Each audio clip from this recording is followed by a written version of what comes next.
হায়দ্রাবাদের বিরুদ্ধে প্রথম একাদশে দুটি পরিবর্তন করল কেকেআর। ফিন অ্যালেন এবং মনীষ পান্ডেকে নেওয়া হয়েছে দলে। প্রথম একাদশ থেকে বাদ পড়েছেন রমনদীপ সিংহ এবং টিম সেইফার্ট। এবারের আইপিএলে এই প্রথম খেলবেন মনীষ। এই ম্যাচেও সুযোগ দেওয়া হলো না নিউজিল্যান্ডের অলরাউন্ডার রচিন রবীন্দ্রকে। খেলানো হচ্ছে না জিম্বাবুয়ের জোরে বোলার ব্লেসিং মুজারাওয়ানিকেও।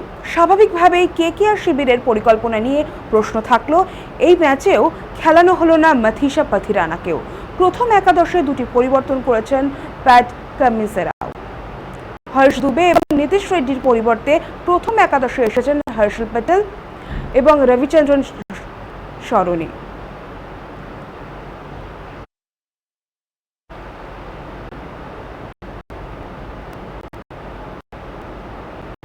ছয় ম্যাচ জেতেনি কেকেআর, কিন্তু তারপর ঘুরে দাঁড়িয়ে আবার জয়ের হ্যাট্রিক করেছে অজিঙ্ক্য রাহানের দল।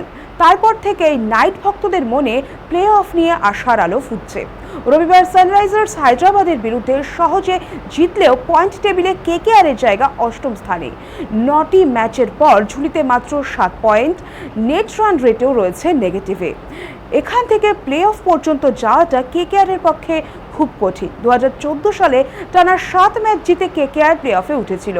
সেবার অধিনায়ক গৌতম গম্ভীরের হাত ধরে নাইটদের ঘরে আসে দ্বিতীয় আইপিএল। 2021 সালে টানা 4 ম্যাচ হারের পর কেকেআর পৌঁছেছিল আইপিএল ফাইনালে। তবে একটা ম্যাচ হারলে চাপ বাড়বে নাইটদের। সেক্ষেত্রে নেট রান রেটের অঙ্ক চলে আসতে পারে। যেহেতু লড়াইটা মূলত চতুর্থ স্থানের, তাই নেট রান রেটে এগিয়ে থাকা দলই এই জায়গাটা দখল করবে।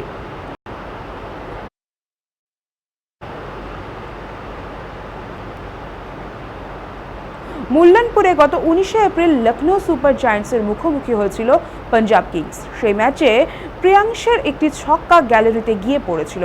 বলের আঘাতে কপাল ফেটে যায় পাঞ্জাব সমর্থক কিষানের। রক্ত বেরোতে শুরু করে। স্টেডিয়ামেই তার শুশ্রূষা হয়। প্রবীণ সমর্থকের ডান চোখের ভ্রুর উপর সেলাই করতে হয়। কিষান কেমন আছেন জানতে তার সঙ্গে যোগাযোগ করেন পাঞ্জাব কর্তৃপক্ষ। ভিডিও কলের সঙ্গে কথা বলেন দলের মালকিন প্রীতি এবং প্রিয়াংশ। কিষানের শারীরিক খোঁজ খবর নেওয়ার পর তাকে পাঞ্জাবের আরও একটি ম্যাচ মাঠে এসে দেখার অনুরোধ করেন প্রীতি এবং প্রিয়াংশ। এমন কর্তব্যবোধ দেখে খুশি দর্শক মহল।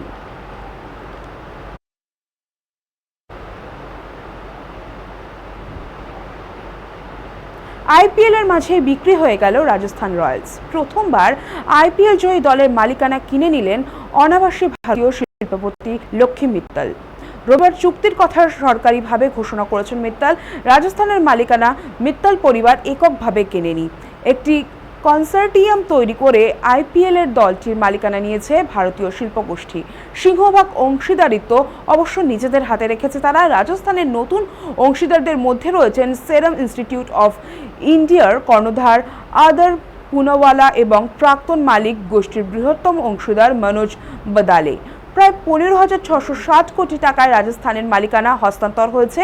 রাজস্থান কেনার দৌড়ে ছিল আমেরিকার ব্যবসায়ী কার্ল সোমানের নেতৃত্বাধীন কনসর্টিয়ামও।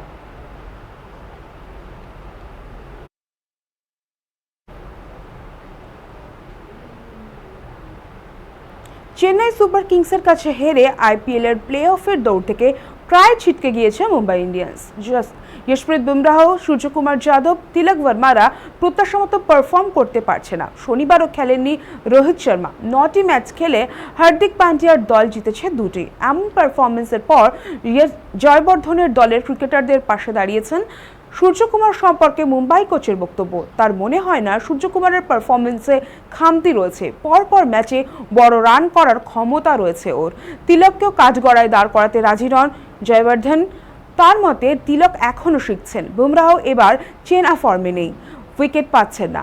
তাকে নিয়ে কিছু দিন ধরেই প্রশ্ন উঠছে। তবে জয়বর্ধনের বিশ্বের অন্যতম সেরা বোলারকে নিয়ে চিন্তিত নন।